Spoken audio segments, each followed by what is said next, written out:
But let's move away from disinvestment now and talk about investments. At 1,000 crore rupees, it is investment banking giant Goldman Sachs' biggest investment into India, and it's going to renew wind power, a company owned by former Suzlon CEO Sumant Sinha. Anchal Gupta gets you more. For Goldman Sachs, renewable energy is a gold mine, and that explains why it has so far invested $1.5 billion in renewable energy across the world.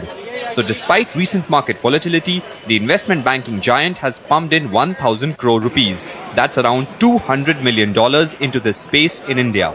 Renew Wind Power, which has received this legacy in exchange for a majority stake, has aggressive plans in the wind power space.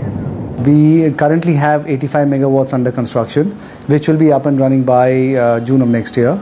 As we go forward, we intend to add about 200 to 300 megawatts every year to reach a capacity of about 1 gigawatt by 2015, which is 1,000 megawatts.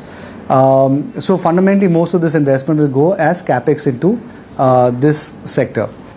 The fact that the cost of producing power is constantly coming down has the company in high spirits. Add to that the fact that it can sell this power at preferential tariffs due to government setting a renewable energy quota for every state, and it's in the money. The prices that we are selling, or that is announced in terms of preferential tariffs in most states, are not that far from where these states are buying power from even conventional sources. So wind energy as a whole is really quite close to the actual conventional sources of energy at this point in time. Also, Renew Wind Power will earn revenues by selling the renewable energy certificates it earns from its wind power plants, and Goldman Sachs' investment looks set to reap rich rewards. In Mumbai, Anchal Gupta.